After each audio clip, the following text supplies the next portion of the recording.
여기 아주 흥미로운 회사가 하나 있어요. 본업은 에너지 회사인데 매출의 절반 이상은 건설자 회사에서 나오고요. 심지어 우리에게 글라스락으로 너무나 익숙한 유리 회사까지 품고 있죠. 바로 SGC 에너지 이야기인데요. 오늘은 이 회사를 둘러싼 복잡한 퍼즐을 함께 맞춰보려고 해요. 안정적으로 현금을 찍어내는 보석 같은 사업을 가졌는데 왜 시장에서는 골칫덩이 취급을 받고 있는지 그 본질을 파헤쳐 보겠습니다. 네, SGC 에너지를 한마디로 정의하면 숨겨진 보석과 아픈 손가락을 동시에 가진 기업이라고 할 수 있어요. 보석과 아픈 손가락이라? 네, 말씀하신 대로 사업 구조가 크게 세 개로 나뉘어 있죠. 본업인 발전 에너지 부문이 매출의 약 39% 정도를 차지하고요. 네. 가장 큰 덩치인 건설자회사 SGC ENC가 51%. 와, 절반이 넘네요. 그렇죠. 그리고 유리 사업을 하는 SGC 솔루션이 한 10% 정도예요. 그러니까 덩치만 보면 그냥 건설회사라고 해도 될 것 같은데 정작 돈은 다른 데서 번다. 뭐 이런 말씀이시죠? 바로 그거예요. 이게 이 회사를 이해하는 가장 중요한 첫 번째 열쇠인데요. 아, 첫 번째 열쇠. 네, 회사의 실질적인 영업이익, 그러니까 진짜 현금을 벌어들이는 핵심 캐시카우는 전적으로 발전 에너지 부문에서 나와요. 전부 다요? 거의 그렇다고 봐야죠. 그래서 분석가들 사이에서는 건설로 덩치를 키우고 에너지로 돈을 번다, 이 말이 그냥 정설처럼 통하죠. 알겠습니다. 그럼 그 돈 버는 핵심 발전에너지 사업부터 자세히 좀 들여다보죠. 군산에 있는 열병합 발전소가 이 회사의 심장이라고 들었어요. 네, 군산 산업단지의 심장, 이 표현이 아주 정확합니다. 아, 그런가요? 이 발전소는 산업단지 내 OCI나 대상 같은 대기업 공장들의 공정에 꼭 필요한 증기, 스팀이라고 하죠. 이걸 공급하는데 사실상 독점 사업자예요. 독점 사업자다. 네.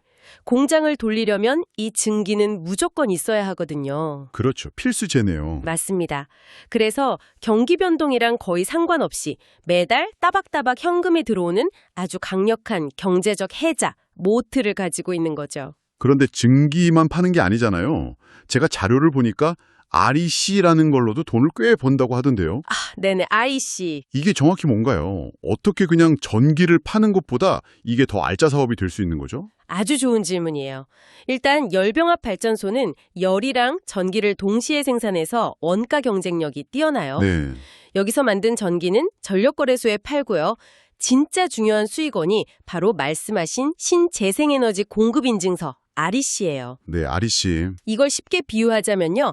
정부가 친환경 발전소에만 주는 착한 에너지 훈장 같은 거예요. 착한 에너지 운정. 재밌네요. SGC 에너지는 바이오매스 같은 친환경 연료로 전기를 만드니까 이 훈장을 많이 받겠죠. 아, 그렇겠네요. 그런데 법적으로 대규모 발전사들은 의무적으로 일정 비율의 전기를 신재생에너지로 채워야 하거든요. 아, 의무 조항이 있군요. 네.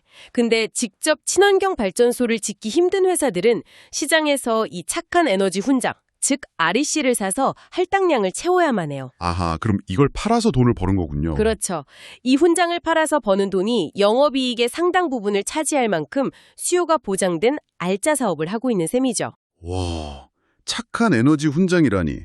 그럼 단순한 발전소를 넘어서 친환경 기술 기업으로 변신하고 있다는 이야기도 있던데요. 굴뚝에서 나오는 연기를 돈으로 바꾼다는 CCU 기술. 이거 SF 영화에나 나올 법한 이야기 아닌가요? 이게 정말 현실에서 그것도 돈이 되는 사업으로 돌아가고 있나요? SF가 아니라 이미 현실입니다. 정말요? 네. CCU, 즉 탄소 포집 및 활용 기술이 바로 이 회사의 미래 가치를 보여주는 핵심인데요. 국내 민간 발전사 최초로 발전소 굴뚝에서 나오는 배기가스에서 이산화탄소를 딱 포집해서요. 네. 액화탄산으로 만드는 상업 설비를 이미 가동 중이에요. 이미요? 규모는 어느 정도인데요? 연간 10만 톤 규모로 국내 민간에서는 최대 수준입니다. 잠깐만요. 그럼 그 액화탄산은 어디에 쓰는 건데요?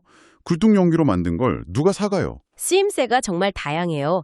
반도체 웨이퍼 세정할 때도 쓰고요. 조선소에서 용접할 때, 우리가 먹는 드라이 아이스 만들 때도 써요. 아, 드라이 아이스도요? 네. 심지어 탄산음료에 톡 쏘는 맛을 내는 원료로도 팔려요. 와. 특히 중요한 포인트가 있어요. 기존의 액화탄산은 대부분 석유화학 공장에서 부산물로 나왔는데 공장은 전기보수 때문에 멈추는 기간이 있거든요. 아, 그렇죠. 멈추죠. 그런데 발전소는 365일 내내 돌아가잖아요. 그렇죠. 공급 안정성이 압도적이니까 고객사들이 장기 계약을 맺으려고 줄을 서는 거죠. 와. 거기서 한 발 더 나아가서 SMR, 소형 모듈 원전까지 검토하고 있다고요? 네. 최근엔 두산에너빌리티와 함께 이 SMR을 발전소에 적용하는 방안까지 검토하면서 미래를 준비하고 있어요. 와, 핵심 사업 이야기가 정말 흥미롭네요. 마치 안정적인 채권 같은 사업에 미래 성장주 같은 기술까지 붙어 있는 느낌이에요. 그럼 이제 잠시 시선을 돌려서 이 회사의 가장 큰 리스크이자 가장 큰 덩치인 건설 자회사 SGC E&C 이야기를 해보죠. 여기는 상황이 어떻습니까? SGC E&C는 시공능력 평가 30에서 40위권의 중견 건설사로 특히 플랜트 강자로 불려요. 플랜트 강자. 네. 과거에 더리브라는 아파트 브랜드로 주택사업에 뛰어들었다가 2024년에 큰 위기를 겪었죠. 아, 그때 문제가 많았죠. 네. 그 이후로는 리스크가 큰 주택 비중을 확 줄이고 다시 원래 잘하던 플랜트, 즉 공장 짓는 일에 집중하고 있어요. OCI 그룹 물량이 있으니 수준은 안정적이겠네요. 맞습니다. 그게 일반 건설사보다 나은 점이죠. 그럼 마지막으로 글라스락으로 유명한 유리사업 SGC 솔루션은 그냥 안정적으로 현상 유지하는 정도라고 보면 될까요? 네, 그렇게 보셔도 무방해요. 소주병, 맥주병 같은 제병 분야에서는 시장을 과점하고 있고 글라스락 브랜드는 뭐 다들 아시잖아요. 그럼요. 다만 최근 내수 소비가 좀 위축되면서 밀폐 용기 같은 식기류 공장 가동률은 한 66% 수준으로 좀 부진한데 반대로 병유리 라인은 99%풀 가동되면서 실적을 받쳐주고 있어요.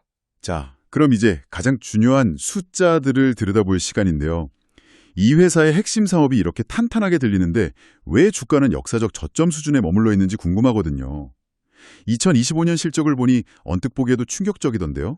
네, 바로 그 지점이 이 회사의 딜레마를 완벽하게 보여줍니다. 딜레마요? 2025년 잠정 실적을 보면 매출은 2조 4,600억 원으로 전년보다 4.5% 늘었어요.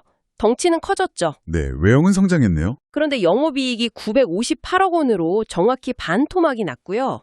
반토막이요? 네, 그리고 당기순이익은 마이너스 853억 원으로 적자 전환했습니다. 아니 그 안정적이라던 에너지 사업에서 도대체 무슨 일이 있었던 건가요? 핵심 캐시카우였던 발전 부문이 잠시 흔들렸던 거예요. 흔들렸다니요? 전력 도매 가격, 즉 S&P가 뚝 떨어지면서 마진이 크게 줄어들었고요.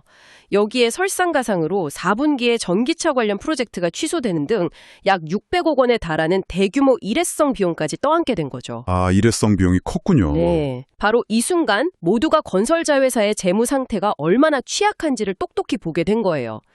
평소에는 에너지 부문이 벌어다주는 돈으로 덮여있던 문제가 수면 위로 확 드러난 셈이죠. 그렇군요. 그럼 2026년 전망은 어떤가요? 회사 측에서는 영업이익이 48%나 성장하는 V자 반등을 자신하던데 이런 어려운 상황에서 거의 50%에 가까운 이익 점프가 정말 가능한 목표인가요? 날카로운 지적이세요. 회사가 제시한 가이던스는 매출 2조 5,800억 원, 영업이익 1,420억 원인데 말씀하신 대로 48% 성장은 굉장히 공격적인 목표치죠. 그쵸. 이게 가능한가요? 이게 가능하려면 몇 가지 전제 조건이 완벽하게 맞아떨어져야 해요. 첫째, S&P가 안정화돼서 발전 마진이 정상으로 돌아와야 하고요. 네. 둘째, 바이오매스 발전소 전환이 완료되면서 아까 말씀드린 착한 에너지 훈장, 아리스 판매가 다시 늘어나야 해요. 아하. 여기에 AI 데이터 센터 전력 공급 같은 신사업이 가시적인 성과를 내준다면 불가능한 목표는 아니라고 봐요. 하지만 변수는 여전히 많죠. 이익으로 이자도 다 못 갚는 수준이라고 들었습니다. 네, 현재 SGC 에너지를 볼 때 가장 중요한 체크포인트입니다. 가장 중요하다. 2025년 3분기 기준으로 부채 비율은 304%고요. 벌어들인 영업이익으로 이자 비용을 감당할 수 있는지를 나타내는 이자 보상 대율은 0.68배예요. 1배 미만이네요. 네, 1배 미만이면 이자도 못 낸다는 뜻이니 재무적으로는 위험 신호가 켜진 상태죠. 결국 건설 자회사를 지원하는 과정에서 빌린 돈이 눈덩이처럼 불어난 게 가장 큰 원인입니다. 결국 모든 이야기는 다시 자회사 SGC E&C의 리스크로 돌아오네요. 2024년의 PF 위기는 겨우 넘겼지만 이게 끝이 아니라는 분석이 많더라고요. 맞아요. 2025년에 SGC E&C는 영업이익 500억 원대 턴어라운드에 성공하면서 최악의 부도 위기는 넘겼어요. 체질 개선도 했고요. 네, 다행이네요. 하지만 진짜 문제는 이제부터예요. 바로 현금 흐름의 문제죠. 아, 현금 흐름. 회계 장부에 찍히는 이익과 실제 통장에 들어오는 현금은 다르다, 이 말씀이시죠? 정확해요. 많은 분들이 여기서 혼란을 겪으세요. 장부상으로는 이익이 낮다고 하는데 왜 회사는 여전히 돈이 없다고 할까? 네. SGC, ENC의 경우 공사는 끝냈는데 아직 돈을 못 받은 매출채권, 그리고 심지어 공사는 진행했는데 여러 문제로 발주처에 돈 달라고 청구서조차 못 보낸 미청구 공사 금액이 여전히 높아요. 미청구 공사요? 그건 더 심각한 거 아닌가요? 그쵸. 전자는 청구서는 보냈는데 입금이 안 된 상태고 후자는 청구서조차 못 보낸 더 심각한 상태라고 이해하시면 돼요. 둘 다 통장에 현금이 없다는 건 똑같네요. 맞습니다. 아무리 장부상 흑자여도 현금이 돌지 않으면 흑자 부도라는 최악의 상황이 올 수 있어요. 흑자 부도. 네.